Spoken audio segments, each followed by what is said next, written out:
if you want to produce cultivated meat, because at the end of the day, the concept is that it should be genuine animal meat. So it should mimic animal meat as closely as possible. So thinking about that, meat is complex. It has muscle cells in there, it has fat cells in there, it has connective cells like fibroblasts that keeps everything together. So it's really, really complex. Hey, smart scientists. Welcome to another episode on the Smart Biotech Scientist podcast. The production of cultivated meat is exciting, but it's highly complex. And I'm excited because today I'm having a conversation with Petra Hanga, who is a lecturer in Biochemical Engineering at the University College in London, UK. And we're talking about the production of cultivated meat. So stay tuned for an exciting conversation. Are you juggling the complexities of CMC development while trying to enjoy the beauty of biotech? Have you ever wondered if there's a way to simplify bioprocessing? Welcome to the Smart Biotech Scientist podcast, where we're diving headfirst into the very challenges you face. We're breaking it down, demystifying the jargon, and giving you the keys to unlock your full potential. I'm your host, David Brohlman, and I get it. With 15 plus years in the biotech industry, I face the same challenges you do. There's a way to simplify and streamline so you can remove complexity, you can skip trials and errors, deliver without delay your groundbreaking therapy to clinics and market, and still enjoy every single step. Do you want to learn how industry experts and I did it? Grab a cup of coffee and your favorite notebook and pen. Now is the time to take your bioprocessing game to the next level. Let's smarten up biotech. Hi, Petra. Welcome to the Smart Biotech Scientist podcast. Hi, David. Thank you. I'm delighted to be here. It's a pleasure to have you on today. Petra, share something that most people don't know about you. I absolutely love cats.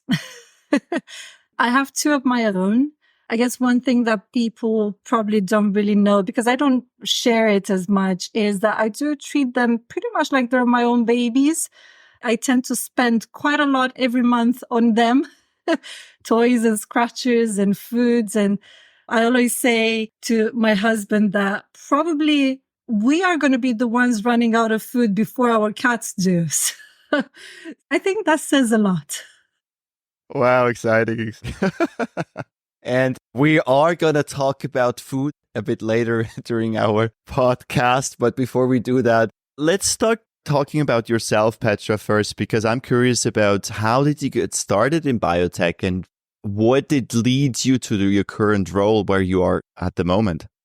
So I trained as a biochemical engineer. And after I graduated my undergrad, I worked for a company for a little bit, but it was a sales company.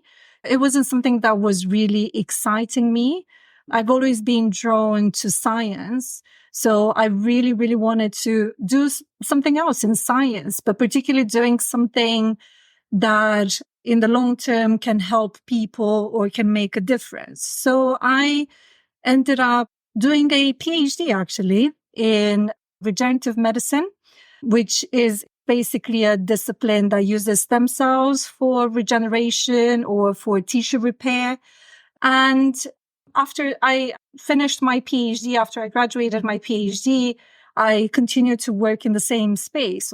I did a postdoc and then I became an academic. I continued this work with stem cells. But during my development as an academic, I evolved from looking at how to grow stem cells and how to characterize them towards more how can you manufacture them. And this is really important because basically if you can't make enough of those stem cells, you can't really use them to their whole benefits, right? In the sense that you can't use them in therapies or you can't use them for any applications because generally you would need very large numbers. So yeah, that's how I ended up doing work in the stem cell space, initially for healthcare applications. So I was focused particularly for producing, manufacturing cellular therapies. But then since 2019, I became aware of a new field, which is cultivated meat. That was super exciting to me. And it was one of those things that really piqued my interest because of multiple reasons. To put it simple, the more I read about it, the more intrigued I was. And the scientist in me absolutely loved that challenge because it is a huge challenge. That's how I ended up doing this sort of research. And that's how I ended up in the cultured meat space. Wow, fantastic. What a journey. And now, speaking about the cultivated meat, what do you think are the most common hurdles that biotech scientists face when developing a cultivated meat production process? That is a really good question. I think, to put it simple, if you want to produce cultivated meat, because at the end of the day, the concept is that it should be genuine animal meat. So it should mimic animal meat as closely as possible. So thinking about that, meat is complex.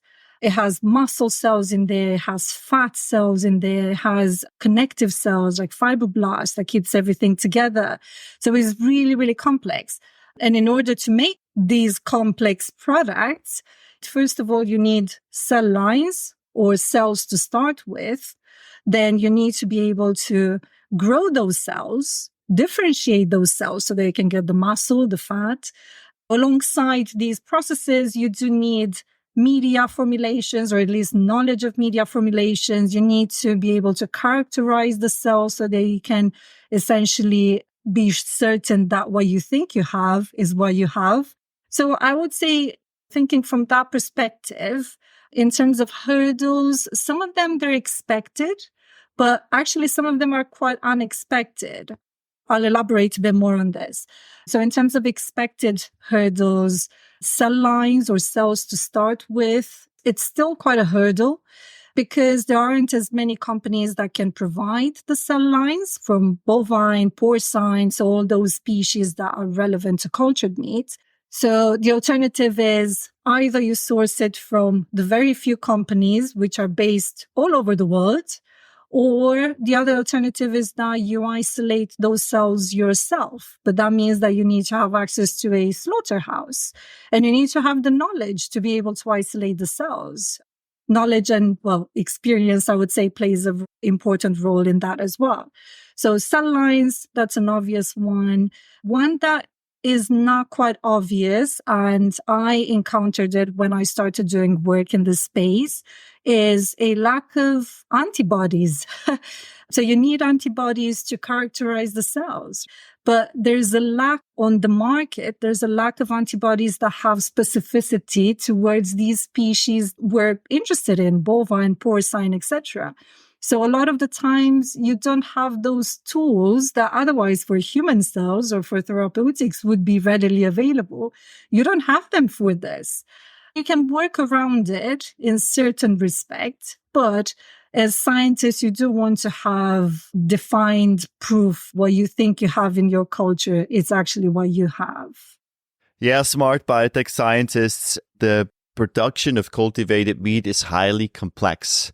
Nevertheless, the cultivated meat market is experiencing exciting times. For those who are not familiar, in 2020, Singapore became the first country to approve the consumption of cultivated meat. And very recently, in 2023, Upside Foods received the full regulatory approval both from the FDA and the USDA. Now, but to make this a viable option, a lot of things still need to happen. Now, Petra, do you think that cultivated meat is a viable alternative for our food and feed system? My personal opinion is that I think it is. I think not quite yet. So obviously, as you said, there are still hurdles. There are still challenges that the industry needs to overcome. But I strongly believe that cultured meat will become available.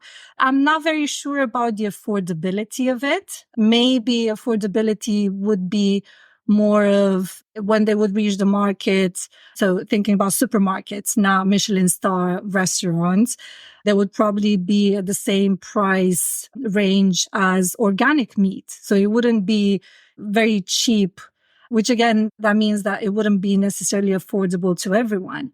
But I do believe that these products will come to the market, and I see cultured meat products more as options for those consumers that want to try them. And of course, those consumers that can afford them. So, because not everyone can afford organic meat. But if you do, you're environmentally conscious or you're very worried about the animals, etc., I think cultured meat will be exactly those type of products that will give you the options or tick those boxes that you would like to when you're looking for the choice of your meat. So yeah, I think we're probably going to be seeing this. I think realistically will be more than 5 years, but I think it will happen. Now, my question would be, Petra, it's exciting, definitely. And a lot of companies are in that space, a lot of startups. And the question I sometimes ask myself, is the cultivated meat market a bubble? It's interesting you're putting it that way. One of the risks or one of the worries is that cultivated meat could become the food of the rich. It could be quite niche, which in a way it is niche because it is a different way of making meat. It's not your traditional. And there's a lot of thought, a lot of knowledge, a lot of science going into making these products. It's interesting. Maybe I wouldn't define it necessarily as a bubble because meat is varied, right? So there are a lot of companies, but they're all doing different things, different products. They're targeting different kinds of meat. They're doing non-structured meat, so more like minced meat-like products. They're doing structured meat, fillets or steaks or things like that.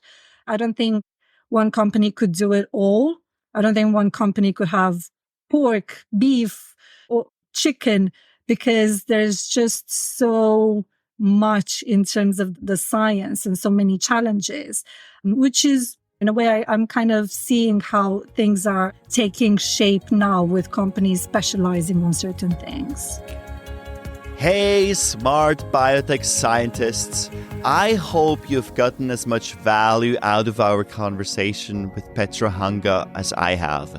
Petra Hanga is a lecturer in biochemical engineering at the University College in London. And in part 2, we're continuing our discussion about the production of cultivated meat, and we're going to look at the use of microcarriers and also going to look very concretely and practically how you can develop a robust, scalable, and cost-efficient cultivated meat production process. So stay tuned for an exciting conversation. And perhaps you feel lost and you wonder how you can get started, how you can do that. So what I want to do is a very practical next step. I want to offer you a free 30-minute assessment to look at your very specific challenges and just to help you get started. So if this is something for you, use the link down in the show note and schedule a free assessment. All right, smart scientists. That's all for today on the Smart Biotech Scientist podcast. Thank you for tuning in and joining us on your journey to bioprocess mastery. If you enjoyed this episode, please leave a review on Apple Podcasts or your favorite podcast platform. By doing so, we can empower more scientists like you. For additional bioprocessing tips, visit us at smartbiotechscientist.com. Stay tuned for more inspiring biotech insights in our next episode. Until then, let's continue to smarten up biotech.